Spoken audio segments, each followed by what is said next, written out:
Pour la première fois, une course de vitesse vient d'avoir lieu sur un circuit en pleine ville. C'est la principauté de Monaco qui a pris cette initiative avec son Grand Prix. Inutile de dire qu'il est fait tout entier de virages, de montées dures, de descentes rapides.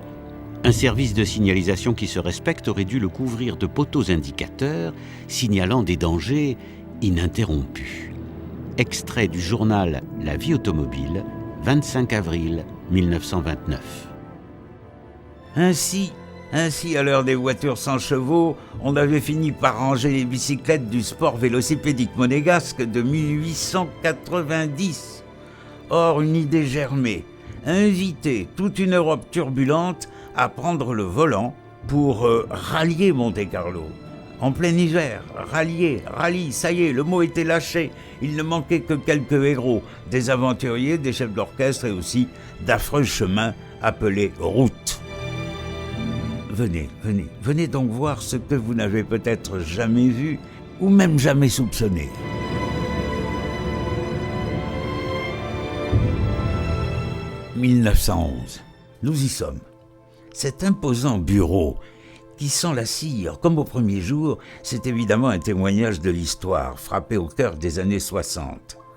Et voici, regardez bien, l'intouchable, dérangé dans son sommeil de 125 ans, ce livre d'or au nom des 19 présidents de l'Automobile Club. On remonte un peu le temps, jusqu'à Noël 1909, jusqu'au grand projet quand il est lancé. Un rallye automobile pourrait-il faire bon ménage avec une épreuve cycliste populaire, traditionnelle ? Notre premier héros est parti de Paris à 18 km/h de moyenne au volant d'un mastodonte qui n'existe plus. Grosse voiture née dans un tout petit atelier de Marseille. Lui, c'est Henri Rougier, il sait tout faire.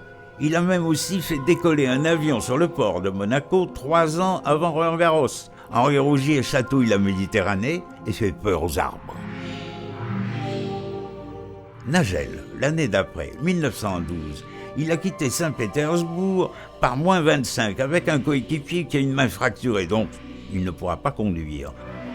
On fait chauffer l'huile moteur dans de grandes bassines sur le bord de la route, on bricole des chaînes de tonneaux pour tenir sur la glace.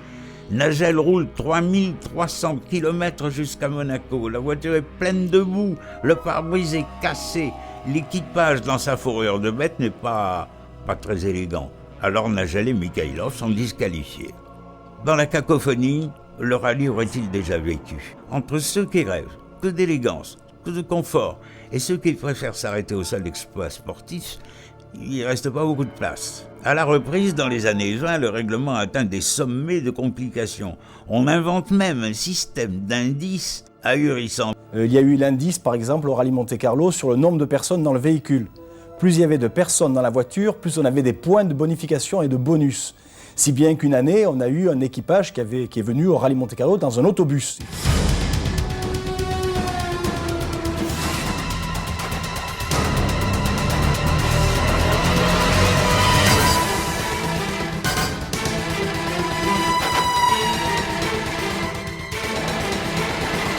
En fait, l'histoire de l'Automobile Club s'écrit en 2 parties, 2 époques. Les années Noguès, les années Bohéry. À chaque héritage, ses prises de risques, ses succès. Et aujourd'hui, le temps des révolutions et des grandes folies.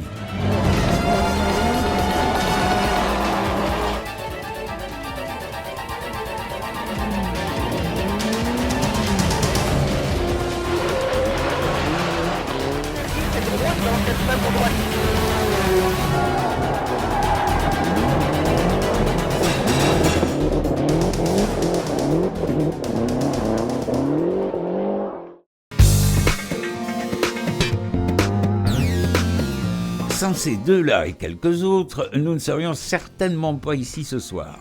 Jacques Taff, Anthony Noguès, un caractère, et même 2 caractères forts comme des devises olympiques, plus haut, plus vite, plus fort. Et oui, seulement pour le moment déposer à Paris un projet d'Automobile Club de Monaco, ça n'est pas très raisonnable. L'Association internationale des automobiles clubs, c'est une drôle de machine à empêcher de danser en rond. Dans le train qui le ramène à Monaco, Noguès ne décolère pas. Refusé à l'examen de passage. Et oui, bien sûr, vous avez un rallye international qui ne demande qu'à grandir, et puis aussi une course de côte internationale, et puis des propriétaires d'automobiles, 110 à Monaco en cette année 1926, ça n'est quand même pas négligeable. Seulement votre candidature, elle est refusée, cher monsieur, parce que, certes, vous organisez vos épreuves, mais aucune chez vous en territoire monégasque, alors recalé.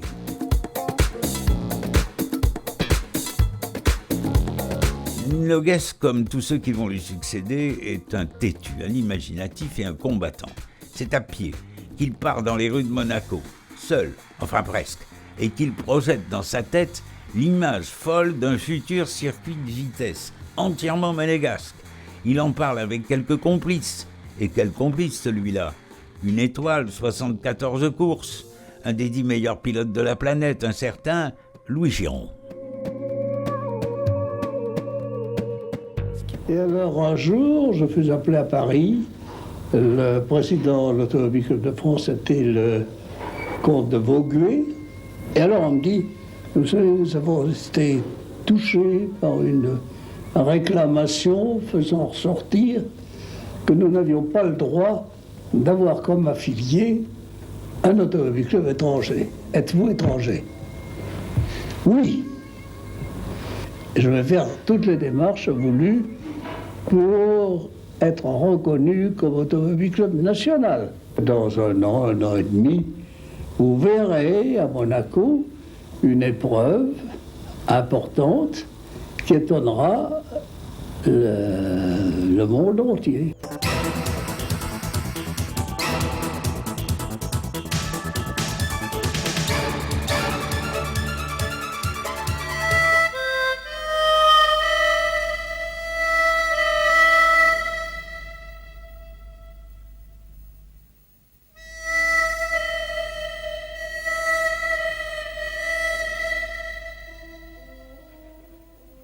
Nous voici entrés dans un pari insensé. Est-ce que l'on est conscient aujourd'hui de tout ce qu'il a fallu imaginer, inventer, sans trahir le projet original d'une course née le 14 avril 1929? Premier épisode de la guerre au risque.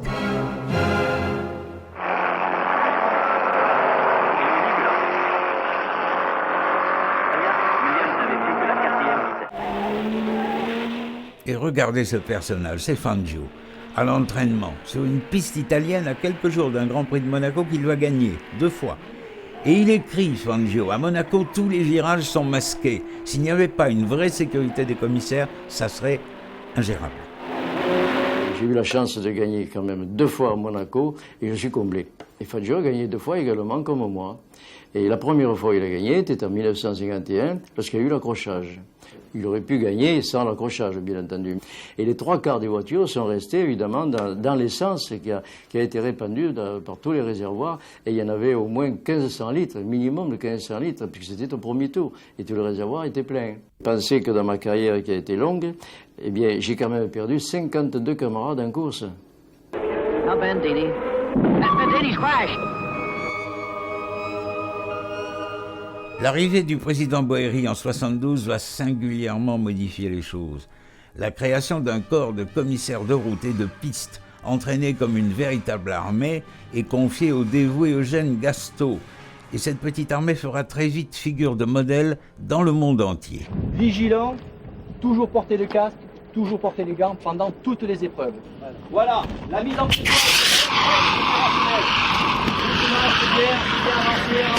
Tournez, soyez mobile.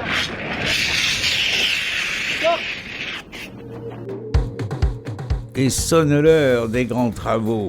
N'hésitons pas, martèle le président Boéry, à reprendre le tracé de notre piste, à installer une nouvelle chicane, au déboulé d'une bouche de tunnel à près de 300 à l'heure. La vitesse reste une hantise. Construisons vite, bien, bâtissons une nouvelle piste autour de la piscine avec un double effet sensible à la circulation quotidienne. Plus que jamais, le port sera celui des travaux d'Hercule.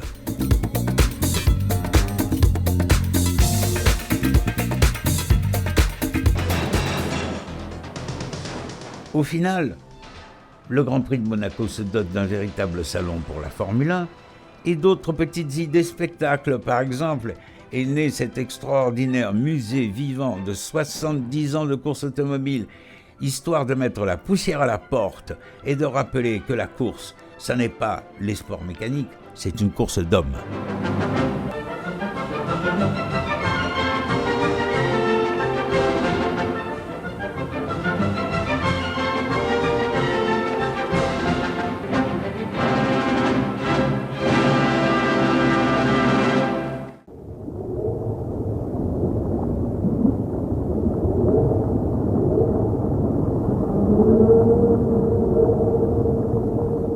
Venez donc une dernière fois, pour le plaisir, plongez votre main un petit peu au hasard dans cette magnifique boîte à images.